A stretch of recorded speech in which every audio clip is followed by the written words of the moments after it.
Hi there, folks. Welcome to another episode of An Aging Gamer Laments. I am the Middle Management Gamer, and with me is my co-host, Brownie.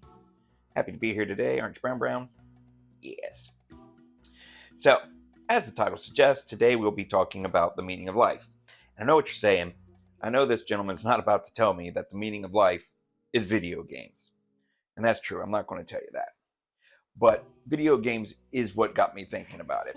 This game in particular. This is The Seventh Guest. So this is the 30th anniversary release of this particular title, and it's supposed to be a remaster, but it's hard to tell.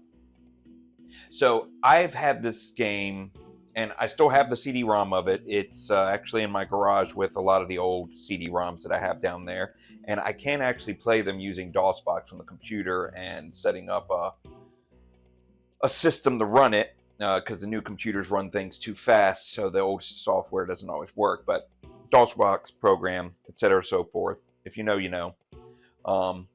But this particular game was the first CD-ROM game I ever owned, and I remember looking at it fondly at Radio Shack when we'd go look at the computers and saying, "Ooh, look at those graphics," because they had it playing on like a kind of like a locked loop where you could kind of watch some of it being played. You couldn't actually do anything. So, Seventh Guest came out in 1994, so this is the 30th anniversary release, and very interesting game. Full motion videos, you walk around a house, you solve puzzles, it's set in a haunted house. It was really innovative, like the first of its kind. There we go. So, not super great graphic because, again, 1994. I've seen games from there that are worse. I've seen games that are better. But this was one of the first games that I ever played that I remember having real actors. And the story is you have Stealth. He was a drifter, a burglar, and he killed people. And then out of the blue, he gets the idea to make a toy, and, well, there's him getting the idea for the toy.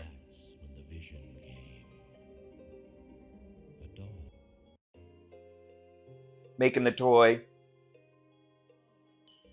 selling the toy to a bartender who gives him room and board. And then he becomes rich, and he builds this house and invites all these people out. Well, 6 people to be exact. And then there's a 7th guest. So I don't know. I never actually finished the game, much to my chagrin. But it starts off, you're in this house. Cool full motion videos, ghost apparitions. You're playing this character, I guess, broke into the rundown version of the house, and you're seeing these ghostly apparitions, and you're trying to find out what happened on that fateful night where all these guests showed up and none of them left or were seen again, including Stealth. So, spooky old house. And you can move around the house. And like certain doors,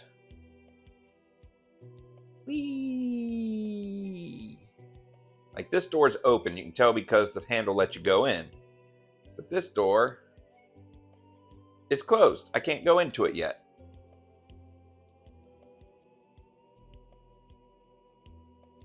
And there's an upstairs, but we're not going to go upstairs. We're going to travel over here. Got this door here. And this door right here. This one's currently locked. But if I go through and solve this puzzle that's in this room, theoretically it should unlock the door.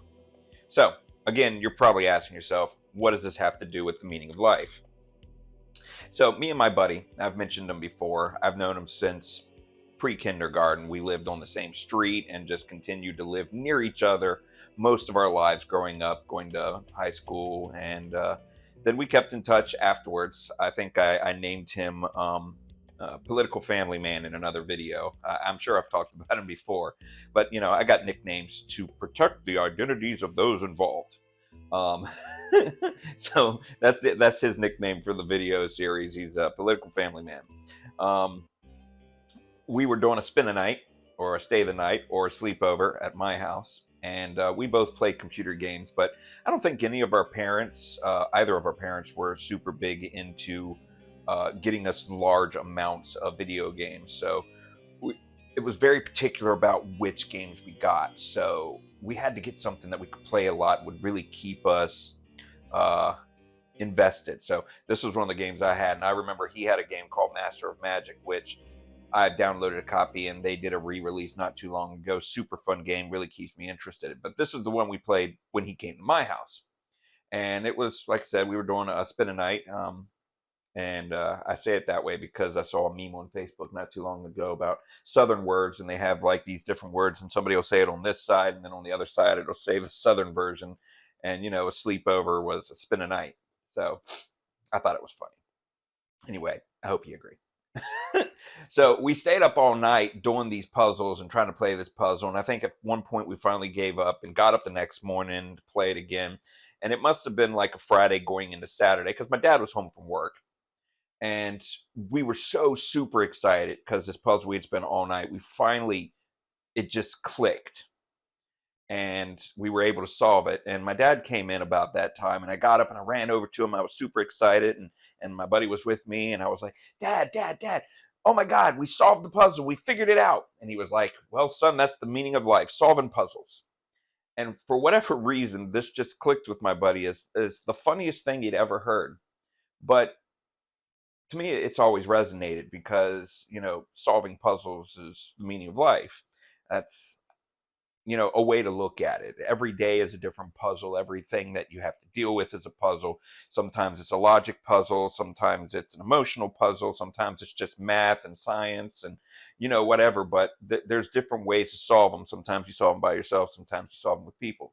Anybody who's done a job application in the last 10, 15 years has probably taken one of those personality tests where it asks you all these questions and you strongly disagree or you agree. And it's like, you prefer to do this puzzle by yourself, or you prefer to solve problems by doing this, or you prefer to be the leader, or you prefer multiple solution problems, or problems that only have one solution, or one right way, or one wrong way, etc., so forth. So it's important enough that it's on job applications. But here's a one of the particular types of puzzles you might do in the game. So you got this cake here, and there's a full motion video leading up to the puzzle, and normally there's a clue in that video, or as you're doing the puzzle your narrator will say something like,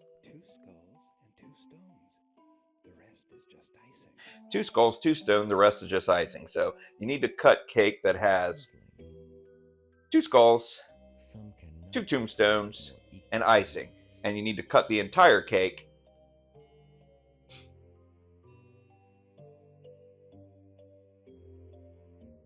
like so. Ooh.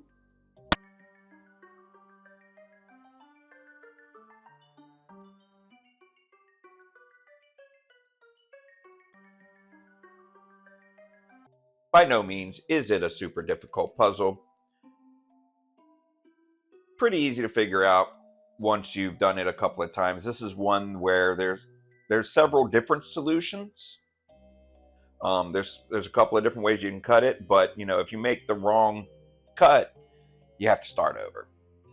The cool thing about the game is there's a full motion video going into it. You do the puzzle. There's a full motion video after it. It gives you more of the story, so you get some satisfaction. Don't worry, I won't bite. So you got this like Black Widow style character and this rich guy who is apparently unhappy in his marriage, and she's trying to seduce him so they can do whatever. Fun game. Most games these days, I guess everybody wants like immediate satisfaction. um, I do play a lot of like loot shooters, like Borderlands. I like to play Diablo. It's not a loot shooter, but same principle. You kill stuff, it drops random loot. The loot's of different color value. You find something really great, immediate gratification. This game right here, you really have to rack your brain to solve the puzzle to get that same level of gratification. But when you do it, it's like, wow, oh my God, that's awesome. You feel like you accomplished something solving puzzles. So originally this was going to be kind of a joke video. I wanted to tag my friend in it and show him, this and remind him because, sometimes we'll just message each other out of the blue and be like, remember, meaning of life is solving puzzles. But I got this video game, probably this recreation of it, 3-4 weeks ago, and was thinking about how to do the video and what content I wanted to post. And then a whole lot of stuff kind of happened. So, last week I took a day off and I didn't post a video. I waited till today to do it. During that time frame, some stuff happened. So I know I mentioned that I had a visit from home office at my place of employment, and we had a sit down dinner with the gentleman after the visit. The visit went well, but sometimes after a long day, or just when I go out to a new environment, this particular restaurant I'd never been to, so I was looking over the menu and I was kind of distracted, and the gentleman in question had looked over at me and asked me if I was a foodie. But I heard from him in my head, I heard, "Are you 43 or are you 33?" Something along that lines. "Are you 33?" And I was like, "No, I'm 43." And I repeated it and he repeated himself. And then at that point, it clicked in my head. He was asking me if I was a foodie, at which point I went on to discuss, food and restaurants and how we like to go out to eat, me and the wife and whatnot. But he then was like, "Oh, yeah, I was confused why you kept saying you were 43. I thought you were doing a 42 thing, like, the meaning of life, or the answer to life, the universe, and everything from Hitchhiker's Guide to the Galaxy, so long and thanks for all the fish." But, so that got me thinking about the meaning of life. And then I was going to record a video including that information. But then we got some bad news, and turned out one of my family members, an uncle, had passed away. And the funeral was going to be coming up on Friday, and I knew I had to drive up there on Thursday. This is last week. And I come from a large family. So my dad is, the youngest of a lot, and my mom's the middle of even more. So I have aunts and uncles and nephews for days. Not nephews, cousins and second cousins and cousins removed, and all that jazz. And some of them were closer to than others, but this particular uncle was one that I had very fond memories of growing up. And, I've gone and visited them as an adult as well. And, very sad. And I talked to work and was able to take an extra day off or move my days off around. So I was able to go to the funeral. And, it's sad as you get older that, you only seem to get together with people when you're having funerals and whatnot. But I was at work the day leading up to my departure, and a guest came in and he was carrying a book. And normally I do this thing, I call it the book tax. When a guest comes in and they're carrying a book, especially hardbacks because they're easier to notice. Normally paperbacks people carry like hiding, but when people are carrying a hardback, they're kind of showing it off. I don't know. Maybe that's just what I see. It may not necessarily be the reality of the situation, but that's my perception. So I asked them to pay the book tax, and that is, "Hey, what you reading? Is it any good? What's it about?" When they come down the line, it's a way for me to interact with my guests, but also satiate my curiosity about, what's being read, because I'm always interested in finding a good book. So anyway, this particular guy was carrying a book, and it was called "Why Do We Die?" And I didn't ask him because I didn't ask him to pay the book tax, because I was already thinking about death and life. And, it occurred to me, the answer to the question on the cover of the book was, well, because we lived. That's the reason we die. We die because we lived. At least that's what you hope. That you made it through life, and that, you actually did something with it. So, not to say your death had meaning, but, we die because we lived. So that kind of came up, and I was like, wow, that's deep, and I want to include that in the video. And then I went to visit my family with my dad. We drove up there, and we get out to this property, and my family's starting to gather there. And we're an Appalachian family, so a lot of mountain folks, and big burly men with beards, and gruff and manly, and we're men and riding Harleys. And it's interesting, to see people and how they deal with emotion, and stress, and losing a father or grandfather or great grandfather in this situation, and to see these men like show all this. You going, Brown? Show all this emotion, and feelings, and crying. And it just it occurred to me how this man who had passed away had touched so many people's lives. And you know that's the meaning of life, how we impact people, how we touch other people's lives. And you see all these people to come together for the viewing and the wake and the funeral, and he touched this person's life in this way. And you get together and you tell these stories about things that you did, and have these great recollections, these great memories. It's sad, but at the same time, you're happy, and you laugh, and you remember the good times, and you try not to think about the bad ones. So I think about my dad, and thank God he's still with us. But I think about the lives that he's touched, and I remember being at the dinner table, and there weren't cell phones. It was just this phone hanging on the wall, and we didn't get telemarketers call. So when the phone rang, you knew it was important. So if Dad got up from the dinner table to answer this phone, 9 times out of 10 it was work, and they were calling to ask him a question about something that they needed help with, a puzzle.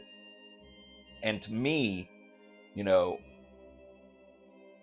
that was like the penultimate. Like, he was the man. They'd call him, and he would solve the puzzle. And it made me, I don't know, like I had respect and awe and love for him, because I knew that was great. And that's what I wanted to do when I grew up. I wanted to be the guy that people would call. So to me, solving puzzles is the meaning of life. So I don't know, just something I've been thinking a lot about lately, and I just wanted to share it with you. And I hope you enjoyed the video today. And if you haven't already, give The Seventh Guest a try. Thanks. Y'all have a good day.